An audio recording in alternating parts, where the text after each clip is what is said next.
ಎರಡು ಇಲಾಖೆಗಳ ನಡುವೆ ವೈಮನಸ್ಸನ್ನ ರಾಜ್ಯ ಸರ್ಕಾರ ತಂದೊಡ್ತಾ ಅನ್ನುವಂಥ ಪ್ರಶ್ನೆ ಉದ್ಭವಿಸಿದೆ. ಎರಡು ಇಲಾಖೆಗಳ ಮಧ್ಯೆ ವೈಮನಸ್ಸು ಸೃಷ್ಟಿಸಿದ ರಾಜ್ಯ ಸರ್ಕಾರ ಪರಿಸರ ಅಧಿಕಾರಿಗಳ ಮೇಲೆ ಅರಣ್ಯಾಧಿಕಾರಿಗಳ ನಿಯೋಜನೆ. ಸರ್ಕಾರದ ಈ ಹೊಸ ಹೆಜ್ಜೆಗೆ ಎರಡು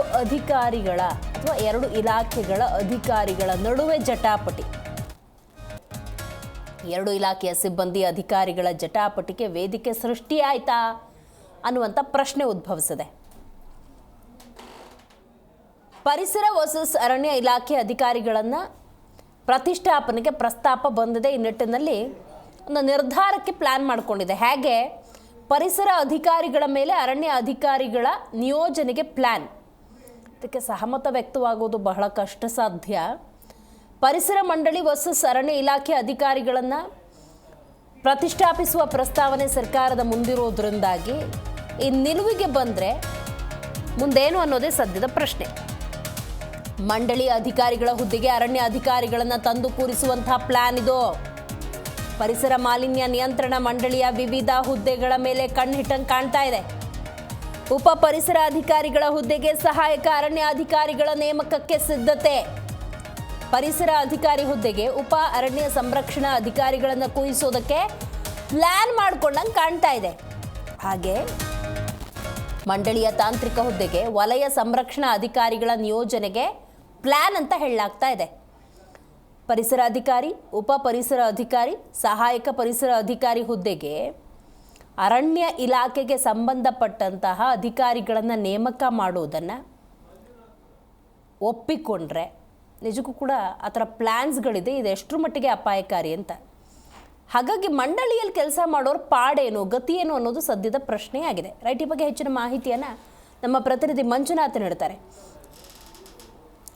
ಮಂಜು, ಎರಡು ಇಲಾಖೆಗಳ ಮಧ್ಯೆ ಒಂದು ರೀತಿ ವೈಮನಸ್ಸನ್ನು ರಾಜ್ಯ ಸರ್ಕಾರ ಸೃಷ್ಟಿ ಮಾಡ್ತಿದೆಯಾ ಅನ್ನುವಂಥ ಪ್ರಶ್ನೆ ಬರುತ್ತೆ. ಕಾರಣ ಏನು ಅಂತ ನೋಡೋದಾದರೆ, ಈಗಾಗಲೇ ಮಂಡಳಿಯಲ್ಲಿ ಕೆಲಸ ಮಾಡ್ತಿರೋ ಅಧಿಕಾರಿಗಳ ಗತಿ ಏನು ಅಂತ, ಈಗ ಪರಿಸರ ಅಧಿಕಾರಿಗಳ ಮೇಲೆ ಅರಣ್ಯ ಅಧಿಕಾರಿಗಳ ನಿಯೋಜನೆಗೆ ಏನಾದರೂ ಕಂಪ್ಲೀಟ್ ಪ್ಲ್ಯಾನ್ ಮಾಡ್ಕೊಂಡಿದೆಯಾ ಸರ್ಕಾರ? ಇದು ಎಷ್ಟರ ಮಟ್ಟಿಗೆ ಅಸಮಾಧಾನಕ್ಕೆ ಕಾರಣ ಆಗ್ಬೋದು ಅಂತ ಮಂಜು? ದಿವ್ಯ, ಖಂಡಿತವಾಗೂ ರಾಜ್ಯ ಸರ್ಕಾರದ ಒಂದು ನಡೆ ಏನಿದೆಯೋ ಅದು ಎರಡು ಸರ್ಕಾರದ ಇಲಾಖೆಗಳ ನಡುವೆ ಒಂದು ಜಟಾಪಟಿ ಶುರು ಮಾಡ್ಲಿಕ್ಕೆ ಸರ್ಕಾರ ಒಂದು ಮುಂದಾಯ್ತಾ ಎನ್ನುವಂತ ನಿಟ್ಟಿನಲ್ಲಿ ಪ್ರಶ್ನೆ ಮೂಡ್ತಾ ಇದೆ. ಪರಿಸರ ಮಂಡಳಿ ವರ್ಸಸ್ ಅರಣ್ಯ ಇಲಾಖೆ ಅಧಿಕಾರಿಗಳನ್ನ ಪ್ರತಿಷ್ಠಾಪಿಸುವಂತಹ ಪ್ರಸ್ತಾವನೆ ಸರ್ಕಾರದ ಮುಂದೆ ಇದ್ದು ಅದಕ್ಕೆ ಅಪ್ರೂವಲ್ ಕೊಡುವಂತ ಸಾಧ್ಯತೆಯು ಕೂಡ ಬಹುತೇಕ ಹೆಚ್ಚಾಗಿ ಕಾಡ್ತಾ ಇದೆ.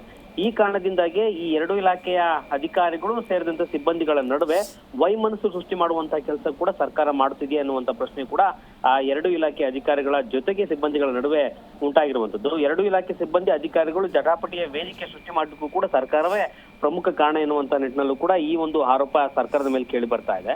ಪರಿಸರ ಅಧಿಕಾರಿಗಳ ಮೇಲೆ ಅರಣ್ಯ ಅಧಿಕಾರಿಗಳ ನಿಯೋಜನೆಗೂ ಕೂಡ ಈ ನಿಯೋಜನೆ ಮಾಡಿಕೊಳ್ಳುವಂತ ಪ್ಲಾನ್ ಇಂದಾಗಿ ಅರಣ್ಯ ಇಲಾಖೆ ಅಧಿಕಾರಿಗಳ ಅಧೀನದಲ್ಲಿ ಮಂಡಳಿ ಅಧಿಕಾರಿಗಳು ಕೆಲಸ ಮಾಡಲು ಹೇಗೆ ಸಾಧ್ಯತೆ ಎನ್ನುವಂತ ನಿಟ್ಟಿನಲ್ಲೂ ಕೂಡ ಸದ್ಯ ಈಗ ಪ್ರಶ್ನೆ ಮೂಡ್ತಾ ಇದೆ.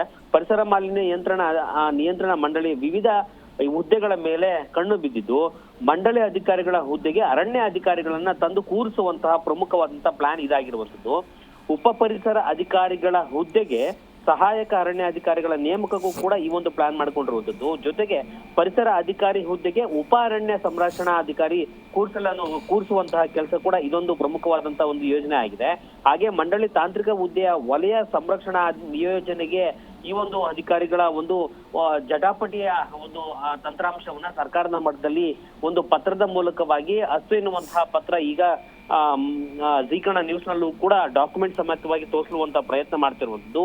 ಅರಣ್ಯ ಅಧಿಕಾರಿಗಳ ಮಂಡಳಿಗೆ ಬಂದ್ರೆ ನಾವೇನ್ ಮಾಡ್ಬೇಕು, ನಾವು ಕೆಲಸ ಮಾಡ್ತಿರುವಂತಹ ಹುದ್ದೆಗಳ ಗತಿ ಏನು, ಪರಿಸರದ ಬಗ್ಗೆ ಗಂಧ ಗಾಳಿ ಗೊತ್ತಿಲ್ಲದಂತಹ ಅರಣ್ಯ ಅಧಿಕಾರಿಗಳು ಬಂದು ಇಲ್ಲಿ ಮಾಡುವಂತಹ ಕೆಲಸವಾದ್ರೂ ಏನು, ಪರಿಸರ ವಿಜ್ಞಾನವನ್ನೇ ಓದಿಕೊಂಡಿರುವಂತಹ ನಮ್ಮ ಅವಶ್ಯಕತೆ ಮಂಡಳಿಗಿಲ್ವಾ, ಪರಿಸರ ಸರ್ಕಾರದ ನಡೆ ಎನ್ನುವಂಥದ್ದು ಏನಿದೆಯೋ ಇದರ ವಿರುದ್ಧವಾಗಿ ಎರಡೂ ಇಲಾಖೆಯ ಅಧಿಕಾರಿಗಳ ಸಿಬ್ಬಂದಿಗಳು ಕೂಡ ಆಕ್ರೋಶವನ್ನು ಹೊರಗಾಕುವಂತ ಕೆಲಸ ಮಾಡ್ತಾ ಇದ್ದಾರೆ. ಆದ್ರೆ ಹೊರಗಡೆ ಬಂದು ಈ ಒಂದು ಸಮಸ್ಯೆನ ಹೇಳ್ಕೊಳ್ಳಿಕ್ಕೆ ಅಸಾಧ್ಯವಾದಂತಹ ಒಂದು ಹಿನ್ನೆಲೆಯಲ್ಲಿ ಈ ಒಂದು ವಿಚಾರವಾಗಿ ಮುಂದಿನ ಒಂದು ನಮ್ಮ ಭವಿಷ್ಯ ಏನು ಎನ್ನುವಂತರಲ್ಲೂ ಕೂಡ ಅವರ ವಿಚಾರದಲ್ಲಿ ಒಂದು ಕ್ವಶನ್ ಮಾರ್ಕ್ ಆಗಿ ಉಳ್ಕೊಳ್ಳುವಂತ ಕೆಲಸ ಆಗ್ತಾ ಇದೆ. ಈ ಒಂದು ಹಿನ್ನೆಲೆಯಲ್ಲಿ ನೋಡೋದಾದ್ರೆ ಸರ್ಕಾರ ಈ ಒಂದು ಕ್ರಮಕ್ಕೆ ಮುಂದಾಗ್ತಿರುವಂತದನ್ನ ಕೂಡ್ಲೆ ಕೈ ಬಿಡಬೇಕು. ಇಲ್ಲದೇ ಇದ್ದ ಪಕ್ಷದಲ್ಲಿ ನಮ್ಮ ಜೀವನ ಹಾಳಾಗತ್ತೆ. ಅಧಿಕಾರಿಗಳ ಒಂದು ನಾವೇನ್ ಕೆಲಸ ಮಾಡ್ತಾ ಇದೀವೋ ಗಂಧ ಗಾಳಿ ಗೊತ್ತಿಲ್ಲದವ್ರನ್ನ ತಗೊಂಬಂದು ಇಲ್ಲಿ ಕೂರ್ಸ್ಕೊಂಡ್ರೆ ನಮಗೂ ತೊಂದರೆ ಆಗುತ್ತೆ, ಅವ್ರಿಗೂ ತೊಂದರೆ ಆಗುತ್ತೆ ಎನ್ನುವಂತ ಕೂಡ ಒಂದು ಪ್ರಶ್ನೆಯನ್ನ ಸರ್ಕಾರದ ಮೇಲೆ ಹಾಕ್ಲಾಗ್ತಾ ಇದೆ. ಈ ಮೂಲಕವಾಗಿ ಸರ್ಕಾರ ಇದಕ್ಕೆ ಪ್ರತ್ಯುತ್ತರವಾಗಿ ಏನ್ ಹೇಳುತ್ತೆ ಎನ್ನುವಂತ ಕೂಡ ಸದ್ಯಕ್ಕೆ ಒಂದು ಪ್ರಶ್ನೆ ಆಗಿ ಕಾಡ್ತಾ ಇದೆ. ದಿವ್ಯಾ, ಥ್ಯಾಂಕ್ ಯು ಮಂಜು ನಿಮ್ಮೆಲ್ಲ ಮಾಹಿತಿಗಾಗಿ.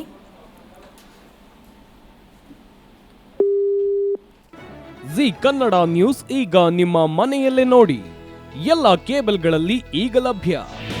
ನಿಮ್ಮ ನೆಚ್ಚಿನ ಜಿ ಕನ್ನಡ ನ್ಯೂಸ್ ಈಗ ಸನ್ ಡೈರೆಕ್ಟ್ ನಲ್ಲಿ number 292, Tata play number 1664, Jio TV number 1334, NXT digital number 30, in cable number 30, city networks 51, U digital number 162, GTPL number 17, Rockline telecommunications number 42, Shri Basaveshwara cable number 168, rural cable network 60, Vinayaka digital 57, Abhishek cable 821, city channel 53, Siddeshwara cable network 57, V4 digital Infotech 628, Surya digital networks 53, Gajanan digital number 836, Malnad Infotech private limited number